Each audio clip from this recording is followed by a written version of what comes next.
Hello to all of you. My name is Maria Kądzielska and this is Poland Daily Culture. And today we take you to the world of films and movies. And we'll talk about the newest production about Prymas Wyszyński. With us is Mateusz Pastewka, the cinematographer in the new movie, The Prophet. Thank you very much for coming. Thanks. And it is your actually first movie which is with director Michał Konrad you're cooperating with, which is a feature movie. So I would say maybe not totally fiction, but a full-time movie which tells the story.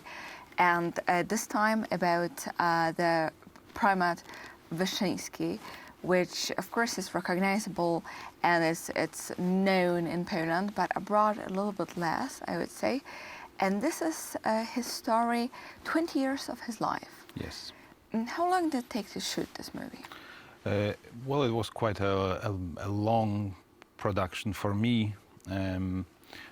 Personally, it was the longest film, a longest shooting process. It was about a year and a half of shooting.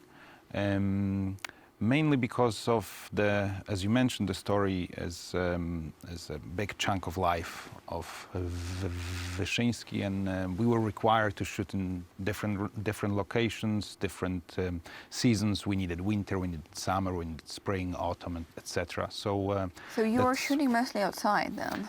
Not mostly outside, but I would say actually the majority of the film is actually the interior scenes, because you could classify this film something along the genre of political drama. There is a lot of talks between Wyszyński and members of the government, the Polish government, and the story is about their resistance.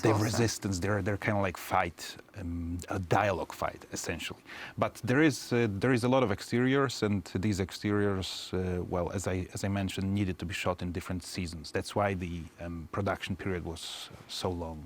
So long means how long? A year and a half. Year and a half. Yes. Okay, so that's surely you kind of need to stay in the mood of this movie for almost a year and a half or longer. It is quite difficult because it's not, when you're shooting a film for such a long time, this is not the only film that you're working on. There are, and other things that you do, and you gotta, come back from time to time to this. And we had few periods when we were shooting for, I don't know, 2 weeks, straight, and then we had a huge break for like 3 months, and then we come back for 2 days, and then another break, and so on and so on. So it takes a little bit of concentration to get back to it. So, and this movie tells the story of Prymas Wyszyński from 1956 to 1978. So his time when he was already shaped as a priest,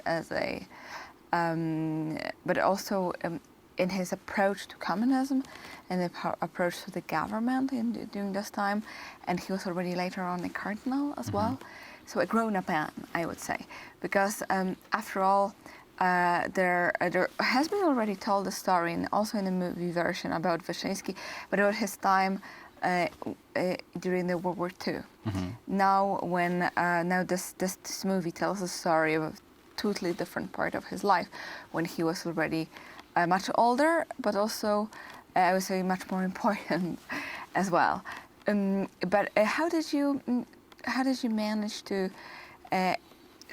reconstruct also this time? And this is 20 years as well, so also things changed during this time. So what was the work of reconstructing, getting it back to time and moving in time as well? Well, for historic drama, this is actually one of the biggest challenges that you're facing. There is a period of time that you really wish you are going to show as realistic as possible, with props, costumes, sets, pretty much everything to be believable that it's the time that you're shooting. And nowadays, even if you would like to make a film that's based, I don't know, 15 years ago, that's already a historic drama, because there are different cars, different costumes. We have cell phones, which 20 years ago or 15 years ago were not so popular. And actually, every shot that you're gonna do, historic drama, you have to plan. You have to plan for it. There is no random choices. We actually put a lot of effort into this to recreate certain periods and to change them accordingly, because we start in, as you said, 1956. This is the moment when Wyszyński is getting out of Comanche, when he was kind of imprisoned, and then the story progresses up to 1970. That's like the most part of the film.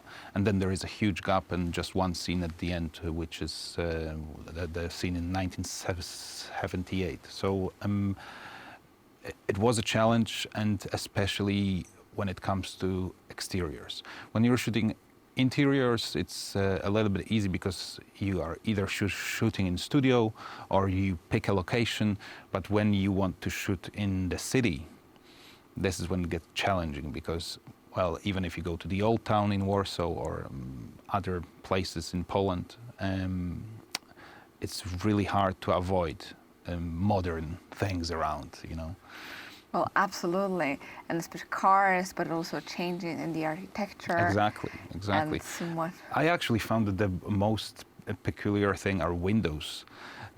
Windows are changed, which is normal. The old windows didn't provide so much protection from cold, so that's why we changed them to plastic windows. And plastic windows are everywhere. We don't really pay attention to this when we just walk around the city. We just look at the old building and we see the facade of the building and we don't look at the windows. Yeah, we don't look at the windows. I did. I spent a lot of time looking at different windows during this shooting. That's actually a funny story. Okay, we'll continue all discussions in the next episode. And of course, to all of you, the viewers of Berlin Daily, we invite you to the movie theaters very soon to see The Prophet about the Prymas Wyszyński. And stay with us for another episode.